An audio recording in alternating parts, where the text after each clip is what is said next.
My first co-driver right out of school was the guy that I went to class with. We lasted about, again, this place needed 8 months of your time. We lasted about 4 before he jumped off and did something else. This guy, after about 5, maybe 6 weeks into our co-driving, picked up on something right away that I thought this guy was nuts. He could tell you, I mean, you got to understand when a truck doesn't stop, it can go from LA to New York in a day or 2 days. I mean, it's just like a rocket ship. Every time I got onto the freeway, east or west, I'd get confused. You'd be surprised at how many times I had to turn it around and go in the other direction because we were happening to going east today and not west. Yesterday we're going west, today we're going east, tomorrow you don't know. This guy could tell you, if you're sitting in downtown LA, that we're going through Kansas City at 2 a.m. on Saturday morning. You know, it's Friday afternoon. And I'm like, how in the hell were you going through Kansas City at 2 o'clock in the morning when we're on our way to New York? Sure enough, he pegs every city off in the entire trip. The truck never stops, and he's pegging off within a half an hour, he's pegging off the times. I thought he was crazy. I got that ability. Now after years, after he left and I started realizing what I needed to do. Everybody's biggest fear when I first got in here is, it's not a Prius, it's not a car. Where do you park this thing? Where do you park? You're going down the road on the freeway. Okay, casual trip from here to California. Nice casual trip. You see the truck stops. You think, oh, no big deal.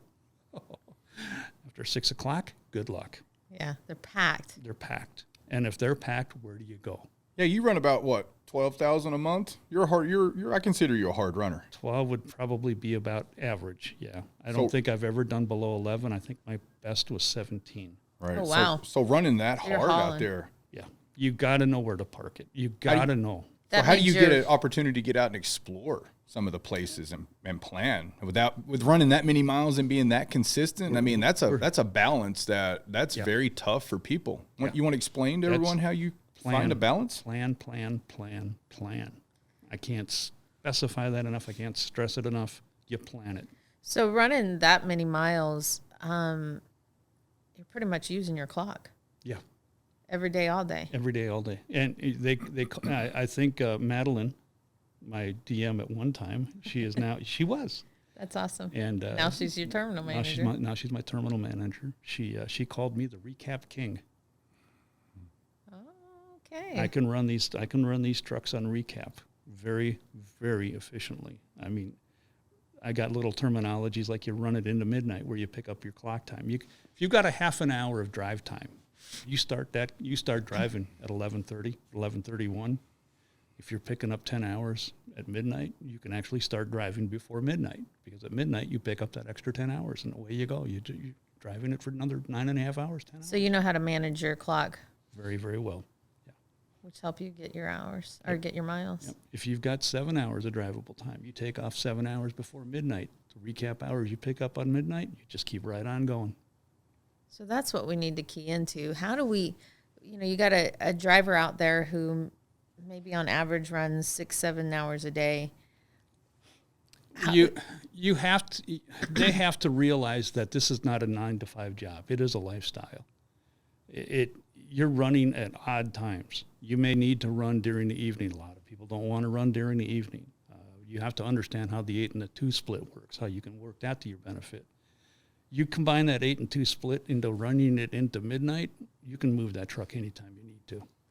So, I like getting into the crazy side of like you. Yeah. And I know that you are always helping people. Yeah. Every time I see you, you're helping people. I know you help people from other companies.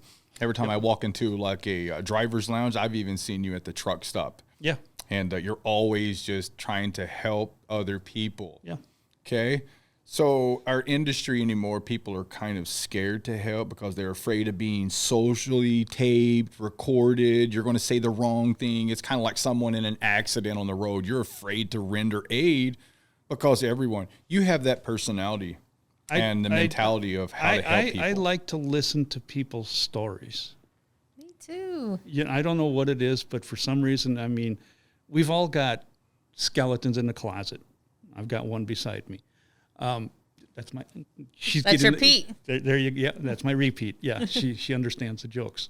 But just to pick up on the nuances of how people have handled themselves and what have they, you'd be surprised. You can actually find out who's got the common sense and who doesn't, who's got who's got the ability to think for themselves and who doesn't. But you said you drive without your radio on? Yeah, So did it's I let just that- silence? Yeah, Always? yeah. I'm a thinker.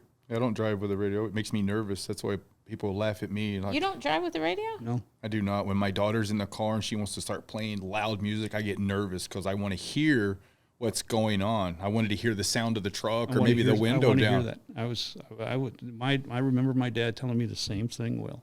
If you're traveling with that radio cranked, you're never going to hear your car ever break down. You listen for sounds at the vehicle. I listened for the vehicle. I'm listening to that vehicle as it goes down that road. So just so you know, I listen for sounds too while I'm listening to the music. Yeah. Oh, my wife and kids blare that stuff. It makes me Me so too. nervous. I'm like, golly, The I can't louder wait to the get to where we're better. going because they make me nervous. The music's it's- up loud. You're all, Yeah, like, oh my gosh. Repeat yells at me. Yeah, right.